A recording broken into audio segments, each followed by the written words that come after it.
مرکز کی شان و شوکت احمد رضا کی رنگت، علم و ادب کا دھارا ہے جامعہ ہمارا، علم و ادب کا دھارا ہے جامعہ ہمارا۔ اور علامہ قاسم بن قطلوبغہ نے اپنے ایک دوسرے رسالے میں ارشاد فرمایا، بے شک میں اور اللہ ہی کے لیے حمد ہے۔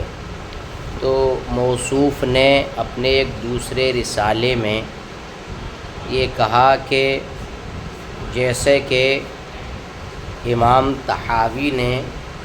علی بن حسین بن حرب بن عیسیٰ ابو عبید قاضی مصر سے کہا تھا، اور جو ابن حربویہ کے نام سے جانے جاتے ہیں، ایک لمبے زمانے تک یہ مصر میں اقامت پذیر رہے اور یہ ثقہ تھے، ثبت تھے، عالم تھے۔ تو انہوں نے امام طحاوی نے ابن حربویہ سے کہا تھا، لا یقلد الا عصبی او غبی۔ عصبی وہ انسان ہوتا ہے جو اپنی ہم جماعت یا اپنے مذہب والوں سے جلدی متاثر ہو جائے اور بات کو جلدی ماننے لگے۔ دوسرا معنی اس کا متعصب بھی آتا ہے اور فرقہ پرست بھی آتا ہے، اور غبی کا معنی کند ظاہر ہے۔ یہ تو یعنی تقلید متعصب ہی کرے گا یا غبی کرے گا۔ تو اس مقولے سے بھی پتہ چلتا ہے کہ یہ جو علامہ قاسم بن قطلوبغہ کی ذات ہے، یہ بھی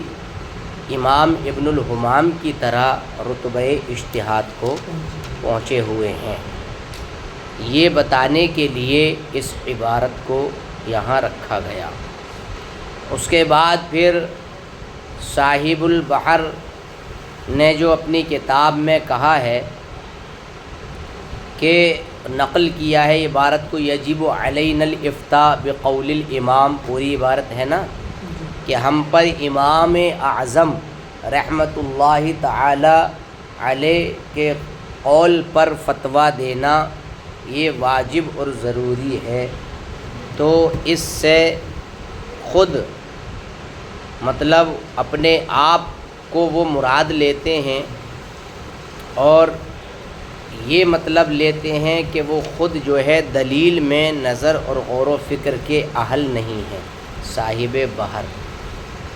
لیکن جب کسی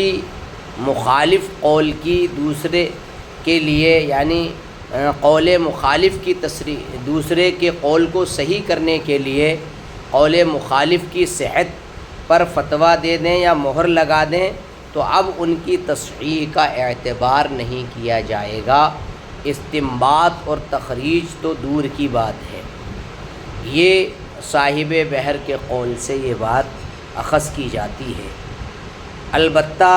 امام بیری صاحب نے جو ذکر کیا ہے، سمجھے، صاحب بحر نے جو اپنی کتاب میں یعنی کہا ہے اس کے برخلاف یہ بات ہے۔ صاحب بحر نے اپنی کتاب میں یہ کہا، النوع الاول معرفۃ القواعد التي يرد الیها وفرع الاحکام علیها وهي اصول الفقہ فی الحقیقہ وبها يرتقي الفقیہ الى درجۃ الاجتہاد ولو فی الفتوى واکثر فروعه، پوری عبارت یہ کہ پہلی قسم جو ہے ان قواعد کے سلسلے میں ہے، تو رد ہونا چاہیے تھا یہ رد کی بجائے، کہ جن قواعد کی طرف مسائل شرعیہ لوٹتے ہیں، سمجھے، اور احکام ان پر، ان قواعد پر متفرع ہیں، اور یہ حقیقت میں فقہ کے اصول ہیں، اور انہی اصول کے ذریعے فقیہ جو ہے درجہ اجتہاد کو پہنچتا ہے، اگرچہ فتوے کا معاملہ ہو۔ تو علامہ بیری نے مجتہد فی المذہب کی جو گزشتہ تعریف ہے اس کو کرنے کے بعد یہ کہا کہ اس میں اس بات کی طرف اشارہ ہے، یہ جو عبارت گزری کہ مؤلف صاحب اس درجے میں فتوے میں اس درجے کو پہنچ چکے ہیں اور مطلب کچھ بڑھوتری بھی ہو گئی ہے، اور یہ حقیقت میں اللہ تبارک و تعالی کی طرف سے اس کے بندے پر یعنی احسان ہے کہ اس نے چھپے ہوئے گوشوں پر بندے کو اطلاع بخشی۔ یہ سب عبارتیں اس میں ہے۔ اب یہاں مطلب ظفرت بہ کا لفظ کہا تھا اس کتاب میں جو اشباہ کی عبارت پیش کی گئی، تو اب اس میں یہ بتایا ہے کہ یہ بات پوشیدہ نہ رہے کہ اگر صاحب کتاب جس نے یہ عبارت نقل کی ہے اس قسم کے اکثر مسائل پر کامیاب ہو گئے ہیں، تو اب اس کامیابی سے یہ لازم نہیں آتا کہ ادلہ میں ان کے لیے نظر کی اہلیت بھی کیا ہو، ثابت ہو، جیسا کہ اس پر یعنی بحر الرائق میں جو بات ہے اس نے اس پر رہنمائی کی۔ اور دوسری چیز یہ ہے کہ اجتہاد فی المذہب کے لیے مطلب شرط کیا ہے، وہ تو کتابوں کے اندر پورے طور سے ذکر کیا گیا ہے۔ دیکھیں اسے ملائیں، وقال فی رسالۃ اخری، اور موصوف نے دوسرے رسالے میں کہا، وانی لاقول، بے شک میں کہتا ہوں، کما قال الطحاوی لابن حربویہ، جیسے کہ طحاوی نے ابن حربویہ سے کہا، لا یقلد الا عصبی او غبی، انتہا، تقلید وہی کرے گا جو متعصب ہوگا یا غبی ہوگا۔ ویوخذ، یوخذ کا نائب فاعل انہ نفسہ آ رہا ہے، صاحب بحر کے قول یجب علینا الافتاء بقول الامام الی آخر العبارت سے لیا جائے گا کہ یہ وہ خود ہی ہیں۔ کون خود ہیں؟ صاحب،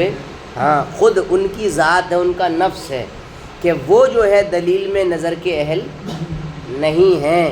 فَإِذَا صَحَّحَ قَوْلًا مُخَالِفًا لِتَصْحِيحِ غَيْرِهِ، جب اپنے سوا کسی کے قول کو صحیح کرنے کے لیے مخالف قول کو صحیح قرار دے دیں تاکہ دوسرے کی بات صحیح ہو جائے، لا یعتبر، تو ان کا یہ تصحیح قرار دینا معتبر نہیں ہوگا۔ فضلاً عن الاستنباط والتخریج، چہ جائے کہ قواعد کی روشنی میں استنباط اور تخریج کے معاملات ہوں۔ خلاف لما ذکرہ البیری، اس کے برخلاف جو علامہ بیری نے ذکر کیا ہے صاحب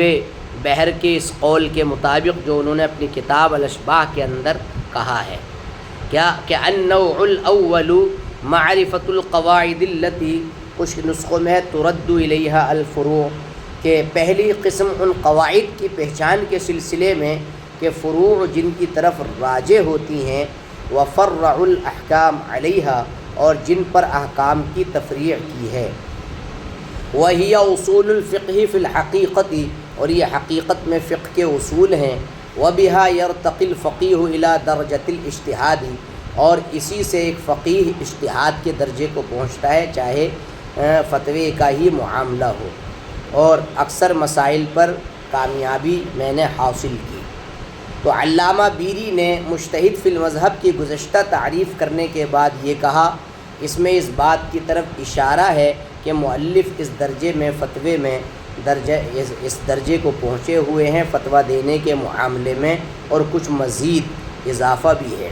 وَهُوَ فِي الْحَقِيقَةِ قَدْ مَنَّ اللَّهُ تَعَالَى عَلَيْهِ بِالْاطِّلَاعِ عَلَى خَبَائِا الزَّوَايَا، اور یہ حقیقت میں اللہ تبارک و تعالی کا احسان ہے پوشیدہ گوشوں پر اطلاع اور آگاہی کے ذریعے، اور یہ موصوف ان تمام حفاظ میں سے تھے کہ جو ان پوشیدہ زاویوں پر مطلع تھے۔ اذ لا یخفا، کیونکہ پوشیدہ نہ رہے کہ اگر وہ اس قسم کے اکثر مسائل میں کامیاب ہو گئے تو اب اس سے یہ لازم نہیں آتا کہ وہ ادلہ میں نظر کے بھی اہل ہوں کہ بحر میں جس کے کلام نے اس پر دلالت کی۔ دوسری بات یہ کہ ان کے لیے یہ چیز حاصل بھی نہیں تھی، اور یہ بھی کہ یہ چیز ملکہ یہ اجتہاد فی المذہب کے لیے کیا ہے، شرط قرار دے دیا گیا ہے۔ تو اس میں یہ آپ اشارہ کر دیا گیا، تو اس میں فرق بیان ہو گیا صاحب بحر کے بارے میں اور علامہ قاسم بن قطلوبغا اور محقق علی الاطلاق کے سلسلے میں۔ بس یہ بند کر دو، لائٹ پوری رات اصل میں آئی نہیں تھی۔